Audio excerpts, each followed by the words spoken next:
नमस्कार साथियों, आप सभी का बहुत बहुत स्वागत करता हूं एक और नए शानदार वीडियो में। दोस्तों, इस वीडियो में बात करूंगा मैं मध्य प्रदेश ग्रुप 5 का स्टाफ नर्स, पैरामेडिकल स्टाफ या फिर इसके अलावा भी जो अदर पोस्ट होती है तो उसका फॉर्म फिल कैसे करना है। मैं आपको कंप्लीट जानकारी इस वीडियो में आपको बताने वाला हूँ। सबसे पहले मैं बात करूँ दोस्तों, इसमें आपको अदर स्टेट वाले फॉर्म फिल कैसे कर सकते हैं, रोजगार पंजीयन किसी का रजिस्ट्रेशन जो नंबर है वो गलत हो गया तो उसको कैसे आपको करेक्शन करना है। साथ में मैं आपको बताऊंगा कि स्टाफ नर्स के अलावा जो पैरामेडिकल है इसके भी अलावा क्या आप 12th पास वाले फॉर्म डाल सकते हैं, क्या डिग्री या फिर डिप्लोमा वाले भी फॉर्म फिल कर सकते हैं, क्या उनके लिए आपको यहाँ पर कोई भी सर्टिफिकेट कोर्स या फिर आपको डिप्लोमा कोर्स होना जरूरी है या फिर आपको कोई डिग्री कोर्स होना जरूरी है। इसके साथ में मैं आपको बताऊंगा अदर स्टेट वाला फॉर्म फिल कैसे कर सकते हैं, उसके लिए आपको प्रोफाइल कैसे बनानी है और रोजगार पंजीयन भी कैसे आपको बनाना है। मैं आपको इस वीडियो में आपको दिखाऊंगा कि आपको अदर स्टेट वाले एक से ज्यादा पोस्ट आप सिलेक्ट कर सकते हैं, उसके लिए आपको क्या मार्कशीट देना जरूरी है या फिर आपको रजिस्ट्रेशन अपलोड करना जरूरी है। तो मैं आपको पूरी कंप्लीट जानकारी आपको दिखाऊंगा। दोस्तों, वीडियो काफी इंटरेस्टिंग होने वाला है। वीडियो में आप एंड तक जरूर बने रहेगा तो ही आपको सारी जानकारी समझ में आएगी। तो चैनल पर नए है तो चैनल को सब्सक्राइब जरूर कर लिया। चलिए दोस्तों, बिना किसी देरी के वीडियो करते शुरू। किसी भी ब्राउजर को आपको ओपन करना है, उसमें दोस्तों टाइप करना है asb.mp.gov.in। जैसे आप इस पर टाइप करेंगे इस तरह से इंटरफेस शो होकर आएगा। इसको आपको यहाँ पर लैंग्वेज आपको सिलेक्ट कर लेना है। उसके बाद में यहाँ पर आपको ऑनलाइन फॉर्म प्रोफाइलिंग बनाने के लिए, फॉर्म फिल करने के लिए आपको ऑनलाइन फॉर्म वाले ऑप्शन पे यहाँ पर आपको क्लिक करना है। इस पर आप जैसे ही क्लिक करेंगे उसके बाद में इस तरह से डैशबोर्ड यहाँ पर देखने को मिलेगा। यहाँ पर देख सकते हैं कि group 5 staff nurse, paramedical and other post combined recruitment test 2024 यहाँ पर देखने को मिलता है। यहाँ पर समय वाले ऑप्शन आप क्लिक करेंगे उसके बाद यहाँ पर देख सकते हैं सबसे पहला ऑप्शन लिखा है। यहाँ पर आपको स्टाफ नर्स कब से कब तक आप फॉर्म फिल करें यहाँ पर देख सकते हैं। इस वाले ऑप्शन पर आप क्लिक करें, यहाँ पर देख सकते हैं आवेदन करें। इस वाले ऑप्शन पर आप जैसे ही क्लिक करेंगे यहाँ पर आपको चेकबॉक्स पे करना है क्लिक। उसके बाद आगे बढ़ने वाले ऑप्शन आप जैसे ही क्लिक करेंगे, जो भी आपने प्रोफाइल बनाई थी उस प्रोफाइल का पंजीकरण क्रमांक यहाँ पर आपको डालना है। उसके बाद जो आपने डेट ऑफ बर्थ है वो डेट ऑफ बर्थ यहाँ पर आपको फिल करना है। उसके बाद आपको जो कैप्चा यहाँ पर आपको डालना है उसके बाद सत्यापित करो और आगे बढ़ने वाले ऑप्शन पे करना है क्लिक। इस तरह से डैशबोर्ड देखिए, यहाँ पर आपको नीचे स्क्रॉल करके आना है, यहाँ पे लिखा आगे बढ़े, पर लिखा आगे बढ़े इस वाले ऑप्शन पे करना है क्लिक करेंगे। वापस से आपको इस तरह से डैशबोर्ड दिखेगा, यहाँ पर नीचे स्क्रॉल करके आ जाना है। देख सकते हैं 33 नंबर पे यहाँ पर लिखा आवेदन द्वारा संलग्न अन्य दस्तावेज यहाँ पर आपको देखना है। सबसे पहले यहाँ पर देख सकते हैं आपको कैटेगरी आपको बता देना है, क्लास आपको बताना है कि किस कैटेगरी में आप आते हैं।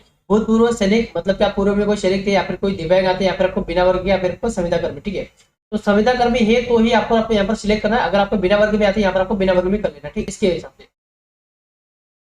उसके बाद में यहाँ पर आपको नीचे स्क्रॉल करके आना है। यहाँ पर आपको देख सकते हैं कि मध्य प्रदेश के स्थायी निवासियों के लिए आयु सीमा में छूट संबंधी जानकारी यहाँ पर आपको देना है, ठीक है। तो मध्य प्रदेश के मूल निवासी है यहाँ पर आपको देना है, और अगर मध्य प्रदेश के मूल निवासी नहीं है तो यहाँ पर आपको इस तरह से आपको छूट का ऑप्शन नहीं आएगा, सारे ऑप्शन यहाँ पर ब्लैक हो जाएगा, ठीक है। अदर स्टेट वाले फॉर्म फिल करें यहाँ पर आपको सारे ऑप्शन ब्लैक है क्योंकि ये यहाँ पर आपको रिजर्वेशन की बात चल रही है, ठीक है। नीचे स्क्रॉल करके आना, यहाँ पर लिखा है जितने भी पोस्ट है आप यहाँ पर देख सकते हैं नियम पुस्तिका के अध्याय 2 में उल्लेखित विभागवार, ठीक है।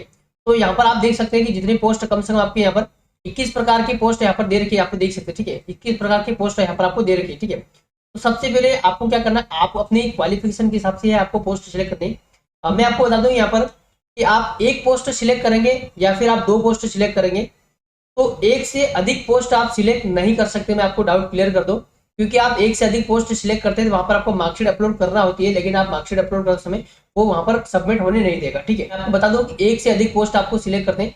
सबसे पहले अगर मैं बात करूँ लैब टेक्नीशियन की, अगर बात करूँ यहाँ पर मैं 2 से 3 पोस्ट आपको मैं यहाँ पर सिलेक्ट करके मैं आपको बताने वाला हूँ। करूंगा कि आप एक से अधिक पोस्ट आप सिलेक्ट कर सकते हैं, कि आप एक ही फॉर्म के अंदर में आप सारी पोस्ट आप सिलेक्ट कर सकते हैं या फिर आपको एक एक करके आपको अलग पोस्ट आपको सिलेक्ट करना है, ठीक है। तो मैं आपको बताऊंगा कि आप एक ही पोस्ट के लिए अगर आप सिलेक्ट कर सकते हैं तो यहाँ पर भी मैं आपको बताऊंगा कि आप एक पोस्ट के अंदर में आप एक से ज्यादा पोस्ट आप सिलेक्ट कर सकते हैं तो क्या वो आपको फॉर्म सबमिट करने देगा या फिर नहीं करने देगा, या फिर आपको एक पोस्ट सिलेक्ट कर लिया, आपने एक फॉर्म भर दिया, उसके बाद में क्या आपको दोबारा से फॉर्म आप भर सकते हैं क्या अलग से, वो भी मैं आपको लाइव आपको दिखाऊंगा, ठीक है। यहाँ पर आपको एक पोस्ट आपको सिलेक्ट करना है। आप एक पोस्ट सिलेक्ट कर ली, एक पोस्ट जो भी आपके पास में क्वालिफिकेशन है, ठीक है। उसके बाद यहाँ पर देख सकते हैं अगर उसके बाद कोई 12th पास आउट वाला डालना चाह रहे हैं तो यहाँ पर देख सकते हैं 14 नंबर पे लिखा है कि ले बटन, आपको 12th पास आउट वो यहाँ पर डाल सकते हैं। इसके अलावा बाकी के यहाँ पर कोई करना चाह रहे हैं तो वो यहाँ पर डाल सकते हैं। इसके अलावा अगर आपके पास में कोई दूसरी पोस्ट है तो वो यहाँ पर आपको सिलेक्ट कर सकते हैं। तो यहाँ पर मैं आपको 3 पोस्ट आपको सिलेक्ट करके बताऊंगा। यहाँ पर देख सकते हैं आप 3 पोस्ट आपने सिलेक्ट यहाँ पर कर ली। उसके बाद नीचे स्क्रॉल करके यहाँ पर देख सकते हैं click here to select preference, इस पर आप जैसे क्लिक करेंगे नीचे स्क्रॉल करके आ जाना। यहाँ पर हेतु पदों की प्राथमिकता का चयन यहाँ पर आपको करना है, ठीक है। तो आप यहाँ पर देख सकते हैं कि नर्सिंग ऑफिसर केवल महिला उम्मीदवार के लिए, तो इसके लिए क्या मांगा गया, यहाँ पर बीएससी नर्सिंग या फिर जेएनएम यहाँ पर मांगा है, लेकिन यहाँ पर आपको जीवित आपका पंजीयन होना चाहिए, मतलब कि आपका रजिस्ट्रेशन यहाँ पर होना चाहिए महिला के लिए, ठीक है। वो अगर आप यहाँ पर सिलेक्ट कर लेते हैं तो आपको जो ग्रुप ए जो आपको दे रखा है, कम से कम आपको ग्रुप ए में से आपको एक पोस्ट आपको जरूर सिलेक्ट करना, ठीक है। मतलब कि आपको अगर आप एक से अधिक पोस्ट सिलेक्ट करते हैं, यहाँ पर ग्रुप आपको करना, ठीक है। तो किस ग्रुप से आप कर रहे हैं, आपने ग्रुप ए से आपने एक पोस्ट सिलेक्ट कर ली। अगर आप इसको छोड़ देना चाह रहे हैं, ग्रुप ए से आप एक ही पोस्ट आपको सिलेक्ट करनी है, तो नीचे आ जाना, यहाँ पर लिखा है ग्रुप सी, ठीक है। तो लेबोरेटरी टेक्नीशियन मतलब कि यहाँ एएमएलटी या फिर आपका बीएमएलटी होना चाहिए, कंप्लीट होना चाहिए। उसके बाद में आपका जीवित पंजीयन आपका होना जरूरी है। जीवित पंजीयन आपको अभी तो नहीं मांगा जाएगा, लेकिन आपका सिलेक्शन जब हो जाएगा, जब आपका डॉक्यूमेंट वेरिफिकेशन होगा, उसमें आपका जीवित पंजीयन मांगा जाएगा। साथ ही आपको जो मार्कशीट है फाइनल की, वो भी आपके अभी मांगी जाएगी जब आपकी डॉक्यूमेंट वेरिफिकेशन होगा उसमें, ठीक है। अभी सिर्फ आपका अगर आप एक पोस्ट सिलेक्ट करते हैं, वहां पर आपको कोई भी मार्कशीट आपको देने की आवश्यकता नहीं है। एक पोस्ट के लिए आप डायरेक्टली आपको प्रोफाइल के थ्रू आप फॉर्म डाल सकते हैं, ठीक है। अगर आप एक से ज्यादा पोस्ट आप सिलेक्ट करते हैं, तो उसका आपको फाइनल की आपको मार्कशीट आपको देना, ना कि आपका रजिस्ट्रेशन आपको देना है, ठीक है। मार्कशीट ही आपको देना है यहाँ पर, ठीक है। ग्रुप सी में से अगर आपने एक पोस्ट आपने सिलेक्ट कर ली, उसके बाद अगर आप एक ही पोस्ट रखना चाह रहे हैं, तो आप एक ही रख सकते हैं। अगर आपको सभी पोस्ट सिलेक्ट करना चाह रहे हैं, सभी आप यहाँ पर सिलेक्ट कर सकते हैं, ठीक है। तो यहाँ पर आपको पोस्ट भी, यहाँ पर आपको अधिक क्या क्या आप कौन कौन सी पोस्ट आपने सिलेक्ट करें, वो यहाँ पर आप देख सकते हैं। उस ग्रुप एन की अगर मैं बात करूँ, ठीक है, तो ग्रुप एन के अंदर में अगर आप 12th पास आउट सभी अगर आप डालना चाह रहे हैं, वो सभी यहाँ पर आप सिलेक्ट कर सकते हैं, ठीक है। तो सभी आप यहाँ पर सिलेक्ट आपने कर लिया। तो यहाँ पर आप देख सकते हैं कि मध्य प्रदेश राज्य के रोजगार कार्यालय में जीवित पंजीयन आपका होना चाहिए। तो जीवित पंजीयन आपका रोजगार पंजीयन आपको बना लेना है। रोजगार पंजीयन आप बनाएंगे तो ही आप फॉर्म फिल कर सकते हैं, ठीक है। तो रोजगार पंजीयन के लिए यहाँ पर आपको क्लिक करना, हाँ, इस वाले ऑप्शन पर आप जैसे यहाँ पर हाँ क्लिक करना, उसका जो भी आपका रोजगार पंजीयन है वो यहाँ पर आपको डाल देना है। रोजगार पंजीयन का सर्टिफिकेट का नंबर यहाँ पर आपको डालना। उसके बाद यहाँ पर देख सकते हैं बहुत सारे स्टूडेंट ये थे कि हमें 25 मेरा शो नहीं कर रहा है। तो 25 तो इसलिए नहीं करता क्योंकि बहुत सारे स्टूडेंट का आता है कि आप जिस दिन की रोजगार पंजीयन आप बनाते हैं, वो यहाँ पर डेट यहाँ पर आपको शो होती है, ठीक है। रजिस्ट्रेशन की डेट यहाँ पर आपको शो होती है और रजिस्ट्रेशन नंबर यहाँ पर आपको शो होता है। यहाँ पर लास्ट में अगर आप देखें, यहाँ पर नेक्स्ट रिन्यूअल लिखा, ठीक है। मतलब कि 3 साल के लिए रोजगार पंजीयन वैलिड होता है। 3 साल के लिए यहाँ पर आपको डेट देखने मिला है कि आपको नेक्स्ट रिन्यूअल कब करवाना है। अगर आप जनवरी में फॉर्म फिल, जनवरी में आपने रोजगार पंजीयन बनाए, तो आपको अगले 3 साल के जनवरी 2028 में ही आपको रिन्यूअल करना है। मतलब कि आप जनवरी उस मंथ में आप कभी भी रिन्यूअल कर सकते हैं। जनवरी निकल जाएगा, उसके बाद आप रिन्यूअल नहीं कर सकते, ठीक है। तो आपको जनवरी में ही आपको रिन्यूअल करना, उस मंथ में आप करना है। उसके 1 महीने पहले भी आप ट्राई कर सकते हैं दिसंबर में, लेकिन आपको जनवरी में आपको यहाँ पर रिन्यूअल होगा, ठीक है। तो जिसका आपको विशेष ध्यान रखना है, जो सर्टिफिकेट का नंबर है वो नंबर यहाँ पर आपको डालना है।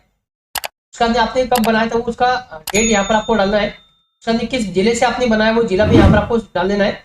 यहाँ पर डिस्ट्रिक्ट भी यहाँ पर आपको देखने को मिलता है, ठीक है। डिस्ट्रिक्ट एम्प्लॉय एक्सचेंज, तो जो भी आपका डिस्ट्रिक्ट है वो डिस्ट्रिक्ट यहाँ पर आपको देखने को मिलेगा, वो डिस्ट्रिक्ट आपको डाल देना। उसके बाद यहाँ पर लिखा है कि 46 नंबर पे लिखा है आवेदित पदों है, तो नियम पुस्तिका के अध्याय 1 में उल्लेखित विभाग, ठीक है। तो यहाँ पर आपको इसलिए यस करना है। उसका भी समग्र आईडी आपके पास में है, तो यहाँ पर आपको हाँ करना है, और यहाँ पर समग्र आईडी डालना नहीं है तो यहाँ पर आपको सिंपली नो कर देना है, ठीक है। उसके बाद आपको एग्जाम सेंटर आप अपने हिसाब से एग्जाम सेंटर आप सिलेक्ट कर सकते हैं, जहाँ पर भी आपको एग्जाम सेंटर लेना है, ठीक है। उसके बाद नीचे लिखा है घोषणा पत्र, इस पर आपको क्लिक करना है। उसके बाद यहाँ पर देख सकते हैं आगे बढ़ने वाले ऑप्शन पे सिंपली करना है। यहाँ पर देख सकते हैं कि आपको अंक सूची, उत्तीर्ण अंक सूची, मतलब कि आपका जो फाइनल की मार्कशीट है वो ही यहाँ पर आपको अपलोड करना है, ठीक है। आपने एक से अधिक पोस्ट आपने सिलेक्ट कर रहे हैं, यहाँ पर आपको देख सकते हैं कि मार्कशीट आपको तीनों की देना रहेगी, ठीक है। अगर आप सिंगल एक पोस्ट सिलेक्ट करते हैं, यहाँ पर आपको मार्कशीट तीनों की आपको नहीं देना पड़ेगी, ठीक है। अगर आप एक से अधिक पोस्ट सिलेक्ट करेंगे, मार्कशीट आपको देना पड़ेगी। लेकिन मैं आपको बता दूं कि एक स्टूडेंट एक ही फॉर्म को अप्लाई कर सकता है, वो 2 फॉर्म को अप्लाई नहीं कर सकता है, ठीक है। एक फॉर्म को ही अप्लाई कर सकता है, वो 2 फॉर्म को अप्लाई नहीं कर सकता है, क्योंकि यहाँ पर सबमिट ही नहीं होने देगा, ठीक है। तो इस चीज का आपको ध्यान रखना है। अगर आप एक एक फॉर्म फिल करना चाहेंगे, मान लो अगर आपने एक फॉर्म फिल कर लिया, आपने एक पोस्ट आपने सिलेक्ट कर ली, लेकिन आप चाह रहे हैं कि आपको कोई दूसरी पोस्ट में, आपको किसी ने अगर डीएमएलटी पोस्ट सिलेक्ट कर लिया, फिर किसी ने नर्सिंग स्टाफ की पोस्ट अगर आपने सिलेक्ट लिया फर्स्ट फॉर्म में, सेकंड फॉर्म आप चाह रहे हैं कि 12th बेस वाला भी मैं डाल दूं या फिर आप इसी में डाल दूं, तो इसमें डलेगा नहीं। आप इस चीज का ध्यान रखना, आप डाल के देख लेना, फिर भी नहीं डलेगा। सेकंड फॉर्म अगर आप डालना चाहेंगे तो भी वो डलेगा नहीं। मैं आपको बताऊंगा कि सेकंड फॉर्म आप डाल सकते हैं या फिर नहीं डाल सकते, ठीक है। एक फॉर्म आपने भर दिया, उसके बाद में क्या आप दोबारा भी फॉर्म आप भर सकते हैं क्या, तो वो मैं आपको बताऊंगा कि दोबारा आप दूसरी पोस्ट के लिए आप कैसे अप्लाई कर सकते हैं। यहाँ पर आपको पेमेंट कर देंगे, उसके बाद ही आपको दूसरी पोस्ट के लिए आप अप्लाई करना है। इस चीज का आपको भी आपको ध्यान रखना, ठीक है। तो यहाँ पर देख सकते हैं, मैं आपको दूसरा फॉर्म आपको भर के मैं आपको देखूंगा।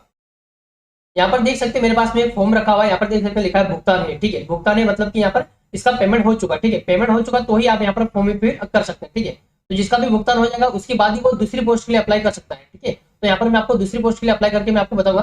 सबसे पहले आपको इसी तरह से डैशबोर्ड पे आ जाना है। उसके बाद यहाँ पर लिख देंगे आवेदन कर, इस वाले ऑप्शन पर क्लिक करना है।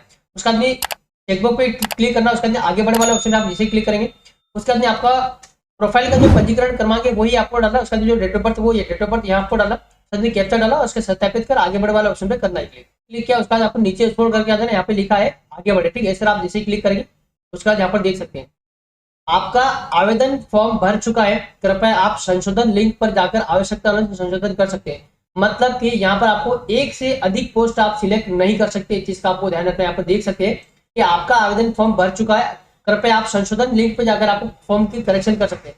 मतलब कि आप अलग अलग फॉर्म भरना चाहेंगे तो भी आप अलग अलग फॉर्म नहीं भर सकते हैं, क्योंकि यहाँ पर आपको एक ही फॉर्म आप भर सकते हैं और एक ही फॉर्म के अंदर में आपको अगर करेक्शन करना है तो आप कर सकते हैं करेक्शन, ठीक है। आप एक से ज्यादा पोस्ट आप सिलेक्ट नहीं कर सकते, इस चीज का भी आपको ध्यान रखना, ठीक है। तो उम्मीद करता हूं कि आपको इस डाउट के जो भी आपका डाउट था वो आपका डाउट जो है वो आपको क्लियर हो चुका होगा। आप करेक्शन के लिए यहाँ पर आपको अभी डेट आई नहीं है फिलहाल, तो करेक्शन आपको जैसे आपको यहाँ पर करेक्शन की डेट अगर आप आती है तो मैं आपको यहाँ पर देख सकते हैं कि नोटिफिकेशन करेक्शन यहाँ पर डेट यहाँ पर लिखा है कि कब से कब तक आप करेक्शन कर सकते हैं। तो अभी करेक्शन की डेट अभी तक आई नहीं है, तो जैसे करेक्शन होगा करेक्शन का भी आप फॉर्म फिल आपको करके मैं आपको बताऊंगा, ठीक है। तो दोस्तों उम्मीद करता हूं कि आपके मन में जो भी डाउट है आपके सवाल के आपको मैं जवाब दे चुका होगा। अगर आपके मन में फिर भी कोई डाउट या फिर कोई सवाल है तो आप दीजिए, कमेंट सेक्शन खुला है, कमेंट आप मुझे कर सकते हैं। दोस्तों मिलते हैं नई किसी वीडियो के साथ में, तब तक के लिए धन्यवाद, जय हिंद।